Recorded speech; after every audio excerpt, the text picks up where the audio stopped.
কয়েকদিন আগে ফেসবুকের মধ্যে পাইলাম একজন মাওলানা যার পাওটা ফুলে দুর্গন্ধ হয়ে গিয়েছে, দুইটা পাও এমন বিকৃত হয়েছে যার চিকিৎসা বাংলার জমিনে নাই। ফেসবুকের মাধ্যমে মানুষের কাছে অর্থ সাহায্য চাচ্ছে। খবর নিয়ে দেখলাম ওই ব্যক্তি হলো ওই পাও দিয়া ওলি আল্লাহর মাজার ভাঙছিল, ওলি আল্লাহর মাজারে লাথি মারছিল, এই জন্য তার পাওটা পছন্দ হয়েছে। ঠিক কিনা? আরো জোরে বলেন ঠিক কিনা? এই জন্য ওলি আল্লাহর শানে গুস্তাখি করলে দুনিয়াও শেষ আখিরাতও, জোরে বলেন না, দুনিয়াও শেষ আখিরাতও। এই জন্য খবরদার ওলি আল্লাহকে ভালোবাসেন, ওলি আল্লাহকে মহব্বত করেন, ওলি আল্লাহর প্রেম অন্তরের মধ্যে রাখেন। ওলি আল্লাহর সঙ্গে থাকলে লাভ কেমন? হযরত মালিক বিন দিনার রাদিয়াল্লাহু তাআলা একজন মহান আল্লাহর ওলি, যিনি গাউসে পাকের আগে জমিনের বুকে এসেছিলেন। একদিন ওনার সাথে একজন অগ্নি পূজারকের সাথে মুনাজারা আরম্ভ হয়ে গেল। অর্থাৎ যারা আগুনকে খোদা মানে, নাউজুবিল্লাহ বলে, আগুন কি খোদা না আল্লাহর সৃষ্টি? কার সৃষ্টি? আগুন কখনো খোদা হতে পারে? একজন আগুন পূজারের সাথে হযরত মালিক বিন দিনারের মুনাজারা হওয়া আরম্ভ হলো। মালিক বিন দিনার কোরআন থেকে দলিল দেয় কুল হুয়াল্লাহু আহাদ, কিন্তু মালিক বিন দিনারের ওই দলিল ওই পুরোহিত মানেন না, বলে আমি তোমার কোরআন মানলে না, তোমার আল্লাহকে মানলে না, কোরআন মানবো।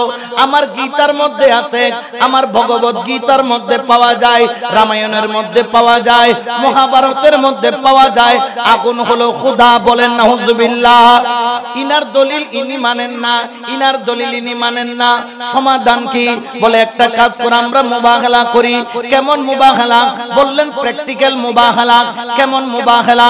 বললেন আমি আর তুমি একসাথে, তুমি যেই আগুনের পূজা করো ওই আগুনের মধ্যে ঝাঁপ দিব। তোমার আল্লাহ যদি হক হয় তোমাকে বাঁচাবে, আর আমার আল্লাহ হক হলে আমাকে বাঁচাবে।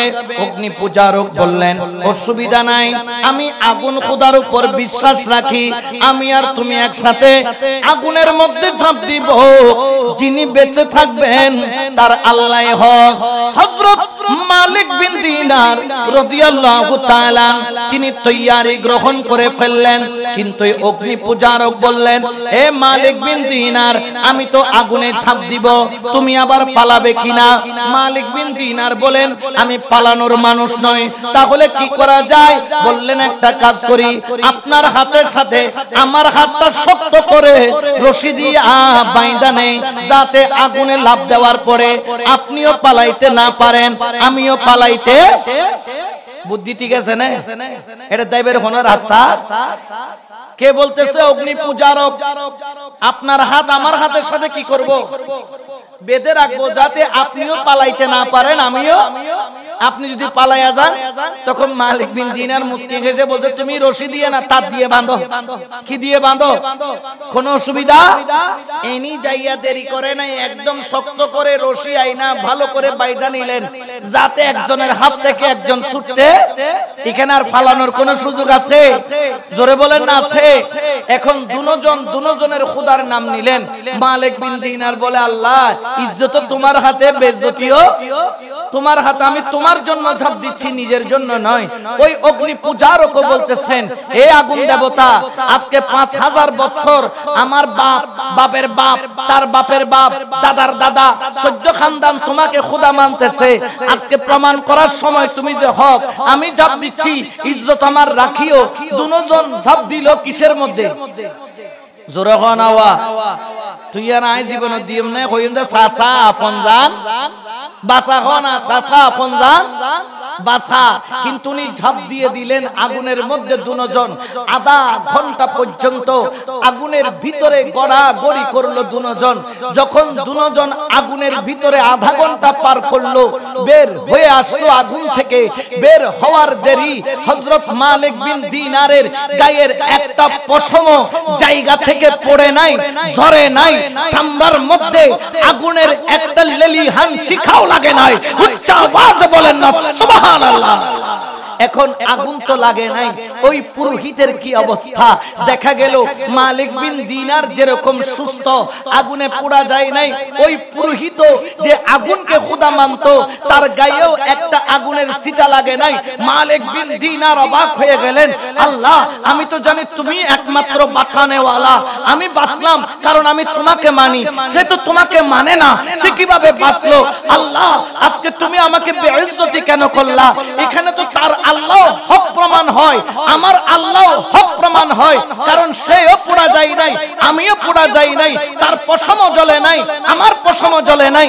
আল্লাহ কাজটা এরকম কেন হলো মাওলা? আমি তো তোমাকে মানার মতো মেনেছি। তখন আল্লাহ ইলহাম করলেন, ও মালিক বিন দিনার, তাকে বলো সে যেন তোমার হাত থেকে বাঁধনটা খুলে নেই। আমি কেন জ্বালাই নাই জানো? কারণ আমার বন্ধুর সাথে, আমার ওলির সাথে যার হাত লেগে থাকে, সে যেই হোক না কেন, আমি তাকে জ্বালাই না, কারণ আমার ওলির হাতের বেইজ্জতি হবে। ও মালিক বিন দিনার, তাকে বলো যেন তোমার হাত থেকে বাঁধন খুলে নেই আর আগুনে ঝাঁপ দেয়, আগুন ফয়সালা করে দিবে। অর্থাৎ বোঝা গেল ওলির হাতের সাথে হাত রেখে বায়াত নিয়ে যেই ব্যক্তি মুর্শিদের অধীন হবে, খোদার কসম মুর্শিদের হুকুম যদি পালন করতে পারে, ওই ব্যক্তিকে জাহান্নামের আগুন জ্বালাইতে পারবে না, পারবে না, পারবে না, ঠিক কি না? দুই চোখের পানি ছেড়ে বলতেছেন, মুর্শিদ অনিদানের মওলা রে, এই দাসরের কবুল করলানি। সুবহানাল্লাহ। মুর্শিদ অনিদানের মওলা রে, এই দাসরের কবুল করলানি। অদেখা রাসূলের আসে ছিল ওয়াজ করনি, হায়রে অদেখা রাসূলের আসে ছিল ওয়াজ করনি। আমি দেখে আশিক হতে নারী, তোমার মেহেরবানি রে, এই দাসরের কবুল করলানি। মুর্শিদ অনিদানের মওলা রে, এই দাসরের কবুল করলানি। এই জন্য বাবা ওলি আল্লাহর হাত ধরলে লাভ আছে না নাই? এখানে অনেকে মওলা বাবার মুরিদ আছে না নাই? শাহিন শাহ বাবাজানের পাগল আছে না নাই? ওলি আল্লাহর পাগল আছে কি নাই? কেন আমরা ওলি আল্লাহর পাগল? কারণ তাদের হাতের সাথে হাত লাগাইতে পারলে লাভ আছে না নাই? এই জন্য আমরা ওলি আল্লাহর কদম ছাড়ি না, ওলি আল্লাহর কুরবত ছাড়ি না, ওলি আল্লাহর নিসবত ছাড়ি না। গাউসুল আজম মাইজ ভান্ডারী কিবলায়ে আলমের নজর যার উপর পড়েছে, বাবা ভান্ডারী কিবলায়ে আলমের নজর যার উপর পড়েছে, শাহিন শাহ বাবাজান কিবলার নজর যার উপর পড়েছে, ওই ব্যক্তির কপাল খুলে গিয়েছে। বড় করে বলেন সুবহান। এই জন্য আমরা ওলি আল্লাহর কদমে যাই, ওলি আল্লাহর সোহবতে যাই, ওলি আল্লাহর কুরবতে যাই, ওলি আল্লাহর নিসবতে যাই। এই কারণে যাই যাতে আমরা মদিনা ওয়ালা পর্যন্ত পৌঁছতে পারি, আল্লাহ পর্যন্ত পৌঁছতে পারি। বড় করে বলেন সুবহান। একটু দরুদ শরীফ পড়েন, সালাতুন ইয়া।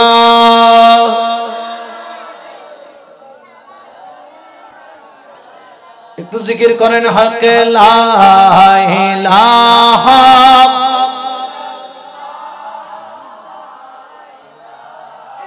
ইল্লাল্লাহ, বলো লা ইলাহা আলাই, হক লা ইলাহা ইল্লাল্লাহ, লা ইলাহা ইল্লাল্লাহু মুহাম্মাদুর রাসূলুল্লাহ সাল্লাল্লাহু আলাইহি ওয়াসাল্লাম। সুবহানাল্লাহ বলেন। তাহলে ওলি আল্লাহর ক্ষমতা আছে না না?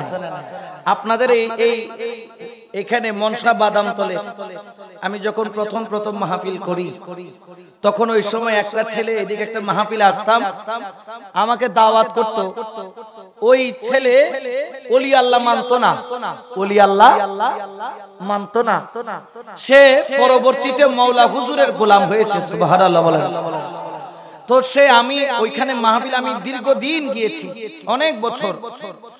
ওই মাহফিলে আমার সম্পূর্ণ হাদিয়া, যেটা আমাকে হাদিয়া দিত, ওই ছেলে একাই বিদেশ থেকে পাঠাতো। সুবহানাল্লাহ বলেন। ওই ছেলে তার টিবি রোগ হয়েছিল। কি রোগ? টিবি রোগ বুঝেন? এটা কিন্তু টিবি রোগটা কোনো হালকা অসুখ নয়। টিবি হলে যে কোনো এক্সাইট কি করে ক্ষতি, তার এমন ক্ষতি হয়েছে তার চোখের জ্যোতি কি হয়ে গিয়েছে, চলে গিয়েছে। এখন ওইখানে একদিন এক দরবারি ভাইয়ের সাথে দেখা, সে অনেক ডাক্তার দেখাইছে, ডাক্তার তার চোখ ভালো করতে পারে না। এরপরে এই ব্যক্তি সে কি করলো, মানুষের কথা ধরে কতগুলা যে তাবিজ তোমার করে যেরকম আছে না নাই, মাথার উপর বাঁধাকপি, ফুলকপি, মূলা, আলু, বাইগুন কাটে যে আছে না নাই, এগুলো হক না ভণ্ড? জোরে বলেন নাকি ভণ্ড? 20,000, 30,000, 50,000 গ্যারান্টি দিচ্ছে, টাকা নেওয়ার পর আর গ্যারান্টির কোনো খবর। বিশেষ করে আমার মা বোন আর এগুলোর জন্য দেওয়া না। আল্লাহকে যতটুকু মানে না তার চাইতে বেশি বৈদ্যরে মানে। এই বৈদ্যের প্রতি ঈমান রাখলে ঈমান থাকবে, থাকবে না। এখন সে বলতেছে, হুজুর আমার চোখের জ্যোতির জন্য আমি বৈদ্য বাড়ি পর্যন্ত গিয়েছি, মাথার উপর জুনা নারকেল থেকে শুরু করে নেই যে কিছু ভাঙে নাই, কিন্তু আমার চোখ কি হয় না। এখন এক দরবারি ভাইয়ের সাথে দেখা, যখন সে ভাই বলল, আচ্ছা অনেক কিছু তো করলে, এবার একটু মাইজবান্ডার চলে হেতে কয় লা হাওলা ওয়ালা কুওয়াতা। এটা কি এখন? আস্তাগফিরুল্লাহ। মাজারে যাব বেদাত আর শিরিক, নাউজুবিল্লাহ বলেন না। বলে কেন? বলে আল্লাহর ওলির দরবারে যাওয়া তো জায়েজ নাই। ওই ব্যক্তিও অল্প অল্প কোরআনের জ্ঞান ছিল, সঙ্গে সঙ্গে দলিল দিলেন, ইয়া আইয়ুহাল্লাযীনা আমানুত্তাকুল্লাহ ওয়া কুনু মা'আস সাদিকিন। আল্লাহু আকবার বলেন। ওই ব্যক্তি আবার বললেন, আপনার ওলি তো দুনিয়া থেকে চলে গিয়েছে, ওই ব্যক্তি তো মরা, ওই ব্যক্তির কোনো ক্ষমতা নাই। সঙ্গে সঙ্গে তিনি দলিল দিলেন, আলা ইন্না আউলিয়াল্লাহি লা খাউফুন আলাইহিম ওয়া লা হুম ইয়াহজানুন। আল্লাহু আকবার বলেন না। দলিল ঘাটে ঘাটে পড়তেছি কিনা? দলিল দিলে না মাইনা উপায় আছে? তখন সে বলে, আপনার ওলি কি কবর থেকে সাহায্য করতে পারে? কারণ কোন ব্যক্তি মারা গেলে তো কবর থেকে কোনো সাহায্য করতে পারে না। সঙ্গে সঙ্গে ওই ব্যক্তি দলিল দিলেন, বুখারী শরীফ কিতাবুর রাকাত বাবু তাওয়াজ্জুহ অধ্যায়, হযরত আবু হুরায়রা রাদিয়াল্লাহু তাআলা থেকে রিওয়ায়াত, আব্দি ইয়াতাকাররাবু ইলাইয়া বিন নওয়াফিল হাত্তা উহিব্বাহু ফাইজা আহবাবতুহু কুনতু সামাহুল্লাযী ইয়াসমাউ বিহি বসরাহুল্লাযী ইউবসিরু বিহি ইয়াদাইহুল্লাতী ইউবতিশু বিহা রিজলাহুল্লাতী ইয়ামশি বিহা। আল্লাহু আকবার বলেন না। ওলি আল্লাহরা কেমন? বলছে ওলি আল্লাহরা আল্লাহর ইবাদত করতে করতে করতে করতে করতে করতে এত উপরে চলে যায়, আল্লাহর এত কাছে চলে যায়, তার কান আল্লাহর কুদরতি কানের জাতের সাথে মিশে সেই জ্ঞান অর্জন করে নেই। তার চোখ আল্লাহর কুদরতি চোখের সাথে মিশে সারা দুনিয়া আলম তিনি দেখেন। তার হাত আল্লাহর কুদরতি হাতের সাথে মিশে তিনি হাত বুলাইলেই কাজ হয়ে যায়। তার পাও আল্লাহর কুদরতি পায়ের সাথে মিশে তিনি পলকে চট্টগ্রাম, পলকে মক্কা, পলকে মদিনা, পলকে বাগদাদ, পলকে আজমির, পলকে শুরু করে বাইতুল মুকদ্দাস পর্যন্ত যাওয়ার ক্ষমতা আল্লাহর ওলিকে দিয়েছেন। বড় করে বলে সুবহানাল্লাহ। এখন দলিল যখন দেয় উল্টানোর আর কোনো ক্ষমতা, তখন তিনি বললেন, আপনারা যে ওলি ওলি করেন, এই ওলি কিয়ামতের ময়দানে কোনো কাজে আসবে না। এই ওলি দিয়ে মুর্শিদ দিয়ে কি হবে? সঙ্গে সঙ্গে ওই ব্যক্তি দলিল দেওয়া আরম্ভ করলেন, ইয়াউমা নাদউ কুল্লা উনাসিম বিইমামিহিম। আল্লাহু আকবার। এখন বলতেছে কিয়ামতের ময়দানে প্রত্যেক ব্যক্তিকে যার যার ইমামের নাম ধরে, মুর্শিদের নাম ধরে ডাকা হবে। সুবহানাল্লাহ বলবেন না? মুর্শিদ থাকলে মুর্শিদের নাম ধরবে, যারা মুর্শিদ ধরে নাই তাদেরকেও মুর্শিদের নাম ধরে ডাকবে। কেন? কারণ তাদের মুর্শিদকে শয়তান হয় না।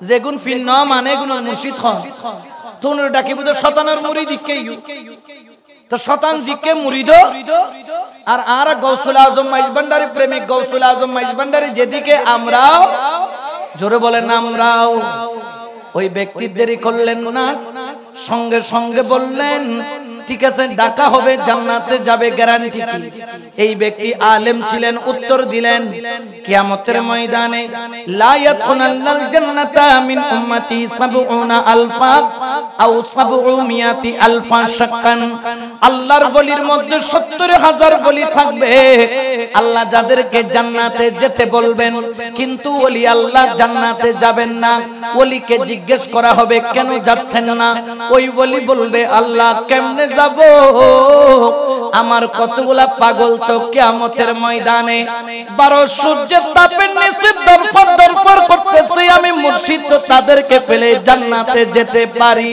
না সুবহানাল্লাহ বলেন আল্লাহ বলবেন ওলি তোমার গোলামরা কোথায় গোলাম অর্থ আবার শিরিক বেদাত গোলামের অর্থ হলো চাকর গোলামের অর্থ কি আমরা কি বলি চাকরি করি চাকরি মানে কি কারো অধীনে চাকর আপনি চাকর বললে ঈমান চলে যাবে নাকি হ্যাঁ নলে তো সরি গরির হইল ঈমান এক চাকর বা চাকরির এটার আরবি হচ্ছে গোলাম এটার আরবি কি গোলাম এইজন্য যখন বললেন যে আল্লাহর ওলি জিজ্ঞেস করবেন আল্লাহ ও ওলি তোমার গোলামরা কোথায় আল্লাহ তারা বড় ভয়ঙ্কর অবস্থায় আছে আল্লাহ বলবেন আহাদুহুমা মুতামাসিকিনা আখিজুন বা'দাহুম বিবা'দিন আপনি আপনার আশিকদেরকে বলেন তারা যেন আপনার পিছনে একজনের হাত একজন ধরে লম্বা কাতার হয়ে দাঁড়িয়ে যায় সুবহানাল্লাহ বলেন না সবাই যখন দাঁড়াবে আল্লাহ বলবেন ওলি আজকে আমি শুধু তোমার দিকে তাকাবো তুমি যাকে ইয়েস বলবা তাকে জান্নাত দিব মা সুবহানাল্লাহ তো বাইরে নয় মুর্শিদ যখন ইয়েস বলবে কোথায় যাবে আর মুর্শিদ যদি বলেন নো তাহলে আর যাওয়ার কোনো জায়গা তাহলে আল্লাহর ওলির ক্ষমতা আছে না নাই ওই ব্যক্তি কি করলেন বললেন আচ্ছা ঠিক আছে তবে যাব যদি তোমার মাইজভান্ডারী হক হয়ে থাকে আমার চোখ কিন্তু কি হইতে হবে ভালো হইতে হবে না হলে আমি কিন্তু মানব না বলতে ঠিক আছে তুমি চলো আর মনে মনে বলছে ইয়া গৌসুল আজম হায় শাহিন শাহ বাবা জান ইয়া হযরত কিবলা নেওয়ার মালিক আমি কিন্তু তাকে হেদায়েত দেওয়ার মালিক তোমার হাতে তুমি আল্লাহ থেকে কিভাবে তাকে হিদায়াত নিয়ে দিবে এটা আমি জানি এখন ইনি রওনা দিলেন তো যাওয়ার সময় ব্যক্তি বলতেছেন যে এমনি গেলে হবে না একটা লুঙ্গি নাও একটা গামছা একটা লুঙ্গি হদমা ওলির দরবার জিয়ারত করতাম যে লুঙ্গি গামছা দিতাম কথা খাম আছে এটা কি আছে কাম আছে আচ্ছা লুঙ্গি গামছা নিয়ে রওনা দিলেন তখন হযরতের দরবারে ওই প্রেমিক যে তাকে নিয়ে যাচ্ছে তখন সে কান্না করতেছে আর বলতেছে ভিখারি সাজিয়া আইলাম মাঝে ভান্ডারে বলো ভিখারি সাজিয়া আইলাম মাঝ আপনাদের একদম প্রেম অন্তরে নাই আওয়াজ বের হচ্ছে না আমার কেন জানি ভালো লাগছে না সবাই মহব্বতে বলেন ভিখারি সাজিয়া আইলাম মাঝ রে বলো ভিখারি সাজিয়া আইলাম রহমতের নজরে বাজানে চাও না আমারে বলো রহমতের নজরে বাজান চাও না আমারে ভিখারি সাজিয়া আইলাম মাওলার দরবারে বলো ভিখারি সাজিয়া আইলাম মাওলার অনল বর্ষী বৃষ্টির মতো হরে ফয়েজারিও বিরত ঠিক না অনল বর্ষী বৃষ্টির মতো ফয়েজারিও বিরত চরণে হইলে নত ফয়েজ পাবি রে বলো চরণে হইলে নত ফয়েজ পাবি রে ভিখারি সাজিয়া আইলাম মাঝ রে বলো ভিখারি সাজিয়া আইলাম মাঝ রহমতের নজরে মৌলা চাও না আমারে বলো রহমতের নজরে মৌলা মারে ভিখারি সাজিয়া আইলাম মাঝ, বলো ভিখারি সাজিয়া আইলাম মাঝ। এখন তারা মাইজ ভান্ডার দরবারে গেল কাঁদতে কাঁদতে। যাওয়ার পরে হযরতের দরবারে নিবেন। এখন হযরত কেবলার দরবারে নিবেন পরে ইটা হদের লুঙ্গি গামছাই নিয়ে দিয়ে আগদি তুই তো উঠে ওই ফাটি তুরে এন আর ঢুকিবের অনুমতি। আগে এখানে পুকুরের মধ্যে কি করতে হবে, এখানে ভালো করে সুবাইয়া সুবাইয়া তোমার আগে ভিতরে যত ময়লা আছে এগুলা কি করতে হবে, পরিষ্কার করতে হবে, পবিত্র হতে হবে। কারণ আল্লাহ পবিত্রতা অর্জনকারীকে পছন্দ করে, ওয়া ইউহিব্বুল মুতাতাহহিরিন। আল্লাহ পবিত্রতা অর্জনকারীকে কি করেন, ভালো বাসেন। তুমি পুষ্কুনিতে যাও, হেতে পুষ্কুনিতে যখন নামলো সে বলে হুজুর যখন ওই হযরত কেবলার ওই বড় পুষ্কুনির মধ্যে নামলাম যেটাতে হযরত কেবলা কুলি করেছিল, তাবাররুক বানিয়েছে, আমার মনে হচ্ছে যেন আমার পুরা শরীর যেন কেমন এক নূরের আলোতে ভরপুর হয়ে গেল, মরুভূমির মধ্যে যেন সতেজ ফিরে আসলো। বড় করে বলো সুবহান। এরপরে ওই আশিক দুই চোখের পানি ছেড়ে ক্রন্দন করতে করতে বলেন গলায় নিলাম কলঙ্কের মালা, ওরে কাঁধে নিলাম ভিখারে জোহলা, গলায় নিলাম কলঙ্কের মালা, আরে কাঁধে নিলাম ভিখারে জোহলা, ভিক্ষা দিয়া মনের আশা পূরণ করো রে, বলো ভিক্ষা দিয়া মনের আশা, হ্যাঁ ভিখারি সাজিয়া আইলাম মাওলার দরবারে। সুবহানাল্লাহ বলেন না। চোখের পানি ছাড়তেছে আর মুনিবের নূরানি কদম মুবারকের দিকে তাকিয়ে হযরতের গম্বুজের দিকে সে নজর করলো, কিছুই দেখতে পাচ্ছে না, কারণ তার চোখ ঝাপসা হয়ে গেছে। বললেন হযরতের রওজাটা কোন দিকে, বলে ওই দিকে রওজা, তুমি ওই দিকে ফিরো। সেই দিকে দাঁড়িয়ে চোখের পানি পড়তেছে, হাতটাকে জোর করে একের পর এক ডুব দেয়, বলে যত ডুব দেয় ভিতরটা যেন পাক সাফ হয়ে যায়। আর তিনি মনে মনে বললেন হায় হযরত কেবলা, হায় আল্লাহ, আজকে তোমার ওলির দরবার এসেছি, আমার বড় আশা, মানুষ থেকে শুনেছি হযরত কেবলার রওজায় নাকি 5টা কোরআন খোলা আছে, ওই 5টা কোরআন আমি দেখব, ওই কোরআনের উপর একটা তাজ আছে, ওই তাজ আমি দেখব। গৌসুল আজম মাইজ ভান্ডারীর ওই তাজটা দেখার জন্য আল্লাহ তুমি আমার চোখের মধ্যে জ্যোতি দিয়ে দাও, যদি জ্যোতি দাও তাহলে সারা জীবন তোমার ওলির গোলামি করব, ওলির খেদমত করব, ওলির ইত্তেবা করব, ওলিকে মুহাব্বত করব। বড় করে বলেন না সুবহানাল্লাহ।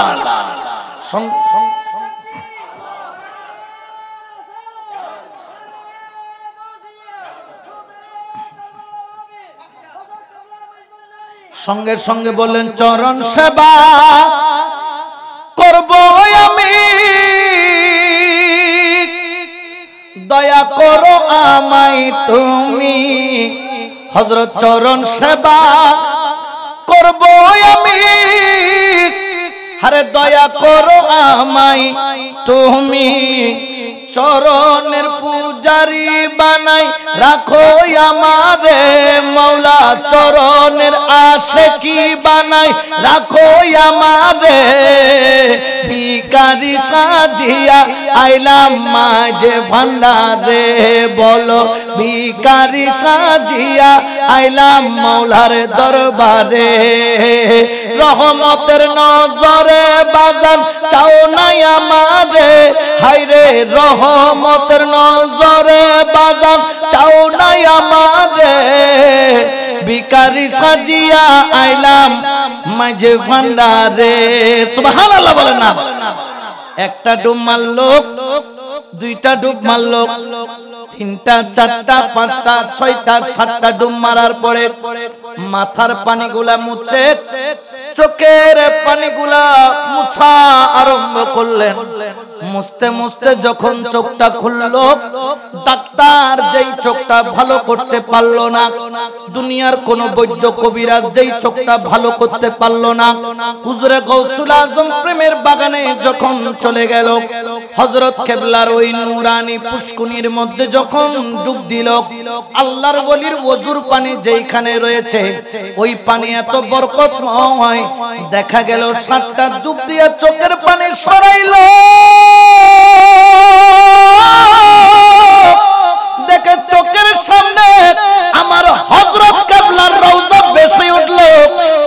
কোরআন খোলা দেখা গেল, তাজওয়ালা রওজা আকদস দেখে সঙ্গে সঙ্গে দুই চোখের পানি ছেড়ে বললেন, ইয়া গাউসুল আজম মাইজ ভান্ডারী, সারা জীবন তোর কদম আমি আর ছাড়ব না।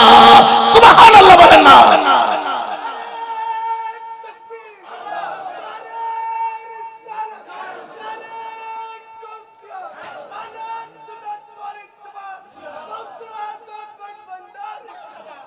এই ক্ষমতা এটা কার দেওয়া? কেন আল্লাহ ক্ষমতা দিতে পারে না? আমার এখানে মাহফিলে মেহমান আছে না নাই? ইনাদের চোখ আছে না? চোখ দিয়ে দেখে কিনা? এটা কার ক্ষমতা?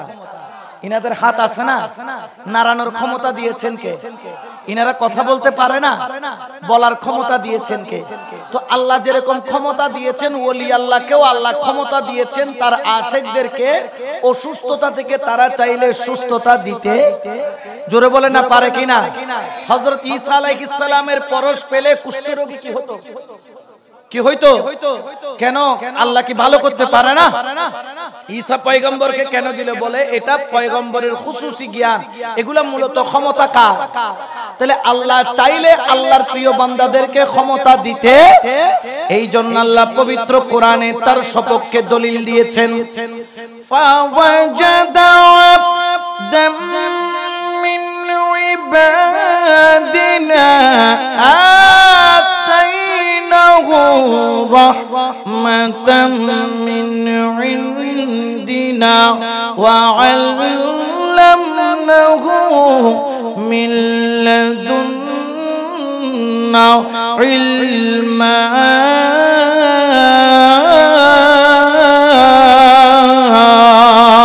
الله أكبر বলেন না।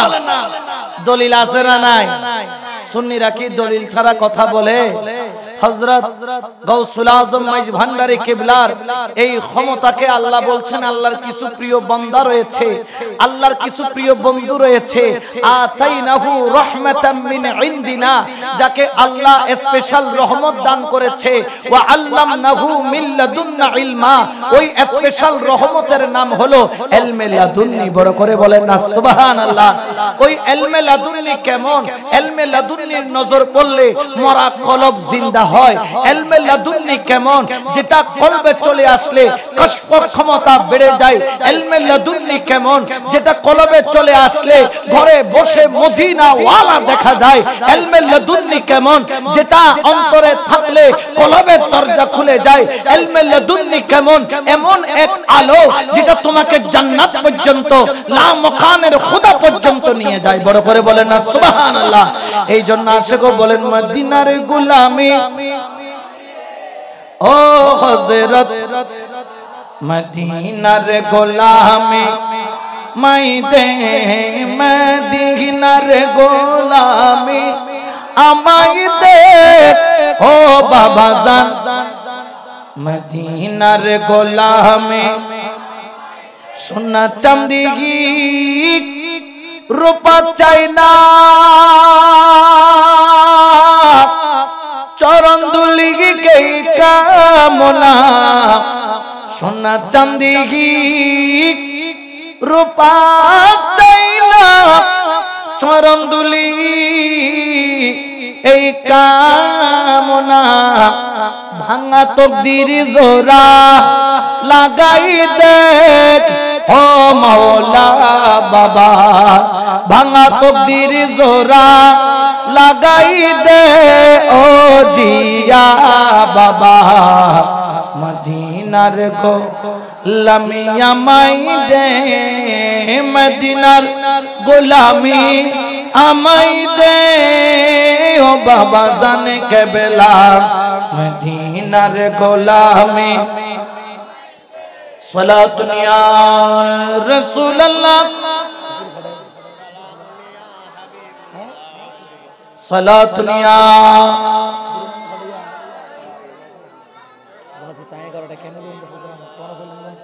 এই জন্য আল্লাহর ওলির নজর, আল্লাহর ওলির মেহেরবানি, এটাকে অস্বীকার করার কোনো সুযোগ আমরা বলতেছি না। ওলি আল্লাহর ক্ষমতা নিজে নিজে এসেছে, এটা আমরা কখনো বলি? উনাকে ক্ষমতা দিয়েছেন কে? আল্লাহ দিয়েছেন, ব্যাস। এটার উপর আর কোনো কথা হতে পারে আল্লাহর ওলিকে আল্লাহ ক্ষমতা দিয়েছেন। যখন ওনাদের ভিতরে যখন মুস্তাফার নূর চলে আসে তখন ওনাদের ক্ষমতা বাড়িয়ে দেয় আল্লাহ। যেমন হযরত মারিয়াম আলাইহিস সালাম, নাম শুনেছেন? হযরত মারিয়াম আলাইহিস সালাম, তিনি কি নবী না ওলি? হ্যাঁ, ওলি ছিলেন। তিনি কি ছিলেন? কারণ মহিলারা কখনো নবী হতে পারে, তারা কি হয়? ওলি হলো, কিন্তু কোন মহিলা বায়াত করাইতে পারে। মহিলারা ওলি হতে পারে কিন্তু বায়াত করাইতে পারে না। যেমন মা ফাতেমা একজন বড় ওলি, তিনি গৌসুল আজমের মর্যাদার অধিকারী ছিলেন, কিন্তু বায়াত তিনি করান নাই। বায়াত করিয়েছেন মাওলা আলী। সুবহানাল্লাহ বলেন না? হযরত মারিয়াম আলাইহিস সালাম, তিনি নবী না ওলি? ওমা তো ডরাতে হইতে ইনি কি? আচ্ছা, ওনার গর্ভে আল্লাহ একজন পয়গম্বর পাঠিয়েছিলেন, নাম কি? হযরত ঈসা আলাইহিস সালাম। ওনার কি কোনো আব্বা আছে? ঈসা আলাইহিস সালামের বাবা আছে? নাই, ঈসা আলাইহিস সালামের কোনো বাবা। আল্লাহ তাকে জিবরাইলের মাধ্যমে গর্ভে পাঠিয়েছেন। সুবহানাল্লাহ বলেন না?